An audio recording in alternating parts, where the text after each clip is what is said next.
Monsieur le Président, chers collègues, Mesdames, Messieurs et cher Johannes. Bon, la présentation académique, je l'ai déjà rédigée dans le livret, donc je ne vais pas la répéter. Mon petit speech va prendre un tour plus personnel.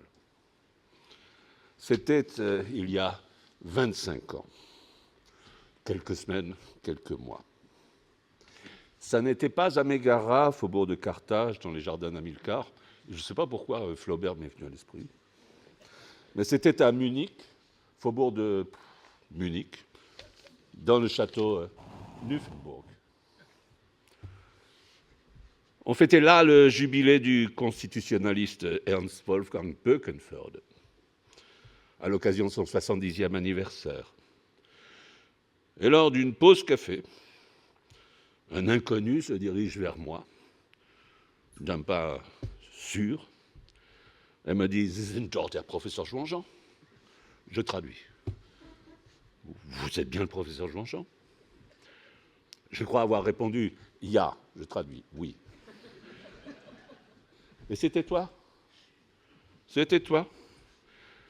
Et je me disais quand même qu'un élève de Böckenförde, même si je ne connais pas, un élève de Böckenförde ne peut pas être tout à fait méchant. Donc le lien fut fait. C'était notre première rencontre à l'automne 2000. Et à peine ces présentations très rapides faites, tu me dis, et maintenant je fais la traduction simultanée, vous n'avez pas envie de créer avec moi un cercle franco-allemand pour le droit public? J'étais un peu surpris. Mais je suis sûr d'avoir répondu « Ya ». Ce cercle s'est réuni pour la 11e fois, il y a moins d'un mois, à Cologne, et se réunira en 2027 à Clermont-Ferrand, si je suis bien informé. Et c'était ton idée, Johannes.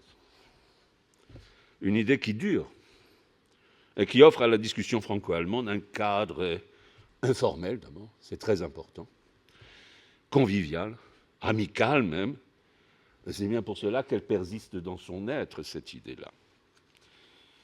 Cette idée lumineuse témoigne de ton tropisme peut-être exagéré vers la France, le droit français et les collègues français. Tu nous as permis de tellement mieux nous connaître, de développer des relations et des coopérations des deux côtés du Rhin. Cette idée, elle a enrichi notre savoir et notre réflexion sur le droit public. Il existe des coups de foudre amicaux, c'est vrai. En 2000, tu étais encore professeur à Augsbourg. C'était un peu loin, mais notre amitié prospérait tranquillement, sereinement. En 2006, tu fus élu, mais comme un maréchal, à l'université de Freiburg in Breisgau. Alors là, c'était beaucoup plus près, j'habitais la campagne avoisinante, et en plus, tu as eu l'audace de t'installer dans un petit bourg pas très loin de chez moi, et on n'était pas très loin de chez Böckenförde. Ça fait des liens. Et ça fut une grande joie. Je crois partager, enfin, j'espère partager. Mais au printemps 2008, j'ai eu une petite irritation. C'était un colloque fribourgeois, et au déjeuner, je me suis senti un peu étonné, et puis même un peu vexé. Quoi Johannes ne vient pas déjeuner avec moi à ma table? Il fait bande à part, il a pris une table éloignée, où seul fut admis ton maître, Böckenförde. De petites jalousies traversent aussi parfois de grandes amitiés. J'ignorais les raisons de cette situation. Mais tu m'expliquas bientôt que tu venais d'être proposé pour devenir juge à la Cour constitutionnelle fédérale d'Allemagne. Alors, je t'ai pardonné, j'étais heureux pour l'ami, même si je savais que le travail t'accablerait pendant 12 ans. 12 ans. Et je veux le dire, tu as été un grand juge. À l'image de Böckenförde, dont tu avais été l'assistant autrefois à Karlsruhe. Et la même année, notre ami Andreas Voskuhle fut élu vice-président avant de devenir un important président de la Cour constitutionnelle. Je veux conclure. Après tout ce que je viens de dire de notre amitié, on pourrait penser que te présenter pour ce docteur honoris causa serait de ma part te rendre ce que les Allemands appellent un Freundschaftsdienst, c'est-à-dire ce genre de petit service qu'on se rend entre amis au seul nom de l'amitié pour aucun autre argument. Et toutefois, je vais opposer à ce possible soupçon 2 arguments. D'une part, je l'ai rappelé, ton engagement inlassable en faveur du dialogue franco-allemand dans le droit public et un peu au-delà, parce que je n'ai pas tout exposé de tout ce que tu as fait dans ce dialogue franco-allemand, n'est-ce pas? Eh bien, ça me semble justifier amplement cette distinction. Et deuxième raison, et j'espère que le président de l'université Panthéon-Assas pourrait en témoigner en tant que de besoin. Je crois n'avoir jamais accablé mon université de parrainage de docteur honoris causa. Et pourtant, je compte pas mal de collègues allemands qui le mériteraient, hein. Et même au-delà de l'Allemagne. Mais voilà, bon. Mais tu es le premier.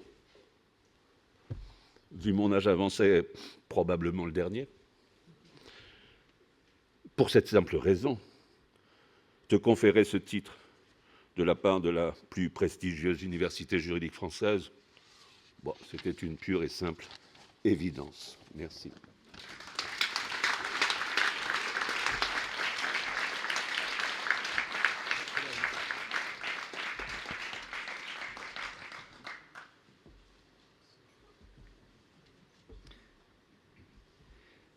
In nomine Almae, Universitatia Nostram Parisiensis, Panthéon Ascensis, ob sapientiam scientiamque illustrissimo Domino Ioanni Massingo, decerno titulum doctoris honoris causa.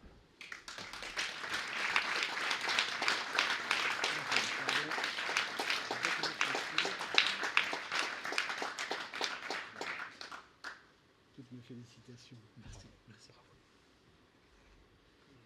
Également, on va faire la photo. Bravo.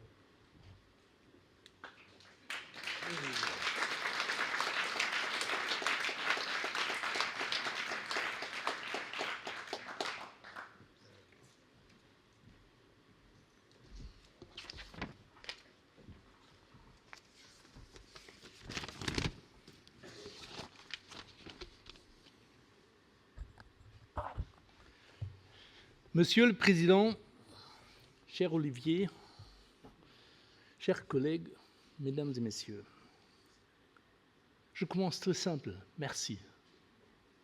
Merci beaucoup. Je suis profondément ému. Cette distinction de cette université dans cette ville bien aimée, cette cérémonie éblouissante et d'être ici entouré de mes plus proches collègues français, cher Olivier, tu l'as mentionné, des collègues qui sont devenus depuis longtemps des vrais amis, mais être aussi entouré de ceux qui constituent au fil des années une véritable seconde famille, ma famille française, et entouré d'amis venus d'Allemagne et de France. Et bien sûr de ma propre famille, de ma fille Bérénice et de mon épouse. Jolla, ich freue mich, dass du auch da bist. C'est un moment tout particulier. Et je remercie avant tout pour cette magnifique laudatio, cher Olivier. Elle est très fine et nuancée et très amicale. Je serais heureux de pouvoir m'y reconnaître aussi complètement qu'elle suggère, mais personne ne connaît mieux que moi que les nombreuses faiblesses qui n'ont pas été évoquées ici. Il est d'autant plus agréable de les voir passer sous silence aujourd'hui. Alors, mille merci, Olivier. Ma joie est d'autant plus grande que je considère cette distinction moins comme une récompense personnelle que comme une reconnaissance de la cause qui me tient à cœur. L'animation du dialogue franco-allemand en droit public et plus particulièrement en droit constitutionnel. Ce dialogue est en effet, depuis le début de ma vie universitaire, une préoccupation essentielle. Et d'ailleurs, il le fut également durant mon activité de juge. J'ai déjà participé dans ma première semaine comme juge à une rencontre avec le Conseil constitutionnel, suivie de pas mal d'autres, pourtant toujours pas assez. Évidemment, un tel échange académique ne peut vivre que de réciprocité. Cher Olivier, mais aussi cher Olivier Beau, cher Armel Le Tivelec, cher Pascal Gonon, et beaucoup d'autres encore devraient être nommés. Nous avons fait vivre ce dialogue et l'avons, je l'espère, solidement ancré pour le futur. Je vois dans l'honneur qui m'est fait aujourd'hui une distinction de notre œuvre commune. Mesdames et messieurs, je voudrais toutefois faire ici quelques réflexions de fond. Une telle coopération transnationale peut sembler assez banale dans d'autres disciplines. Elle ne l'est guère en droit public et encore moins en droit constitutionnel. Il n'existe probablement aucune discipline académique dont les perspectives traditionnelles soient aussi étroitement nationales. Les constitutions sont des textes nés d'une histoire singulière, valables uniquement dans l'État qui les adopte et fondant une cohésion interne qui implique nécessairement une démarcation à l'égard des autres pays. Elles ne reposent sur aucune vérité empirique vérifiable. Elles incarnent des constructions intellectuelles qui reflètent des notions de justice profondément ancrées dans la culture. À travers elles se traduit une image de l'être humain lentement murée au fil de l'histoire et qui peut-être est très différente entre les différents pays. Il est difficile d'imaginer dans d'autres disciplines à quel point les échanges internationaux sur les questions constitutionnelles demeurent réduits, combien les conceptions de la démocratie, de l'état de droit et des droits fondamentaux divergent et à quel point les images que l'on se fait des systèmes étrangers reposent sur des pures projections, y compris entre la France et l'Allemagne. C'est pourtant précisément ici que l'échange transnational est indispensable. C'est par lui que les concepts constitutionnels peuvent évoluer. L'histoire emporte le témoignage éclatant. Les idées de la révolution américaine et surtout française en Europe se sont diffusées dans toute l'Europe et au-delà. Jamais uniformément, mais toujours différemment, selon les trajectoires changeantes.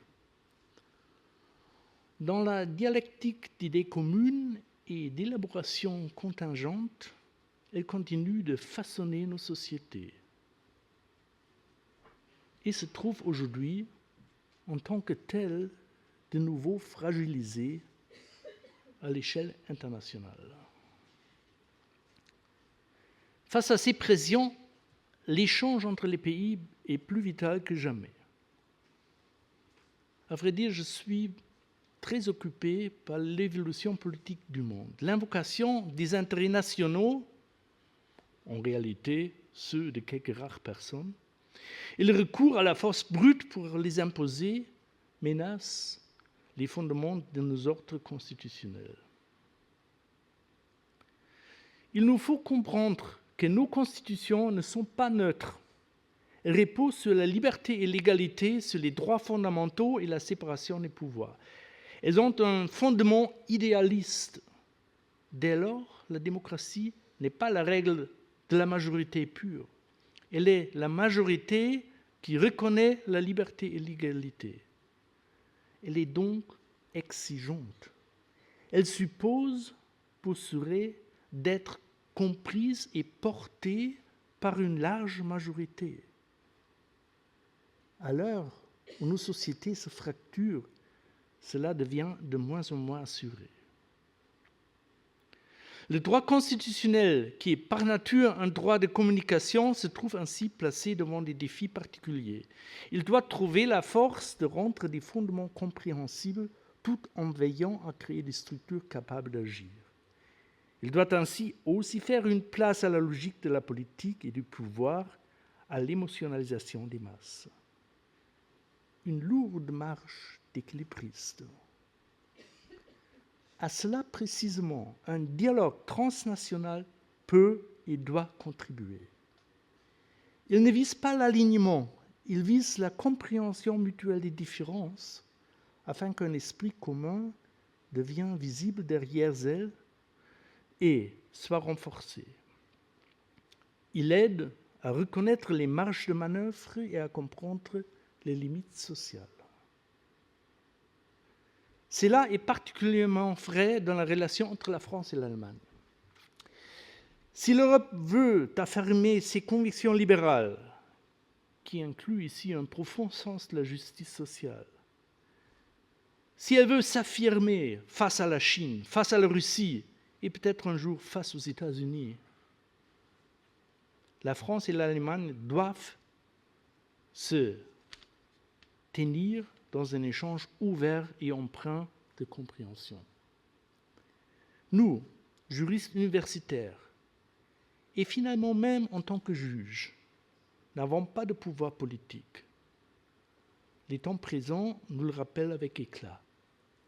Mais nous continuons de croire que la connaissance et la compréhension finissent par influer sur la réalité.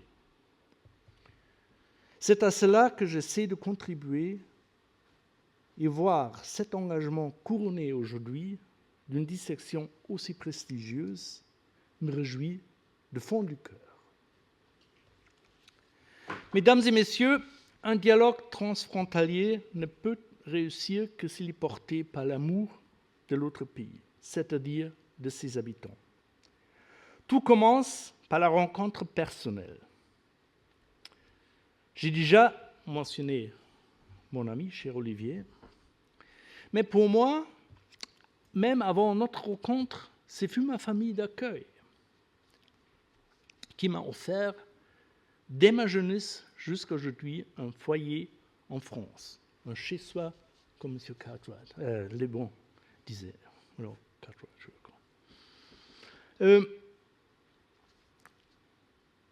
Cette famille est devenue une véritable famille, et évidemment, il serait inconcevable qu'elle ne soit pas représentée aujourd'hui ici. Je souhaite donc remercier du fond du cœur, toi, chère Brigitte, en quelque sorte ma seconde mère, et dans le souvenir de Dominique, aussi universitaire, qui serait certainement parmi nous s'il était encore de ce monde.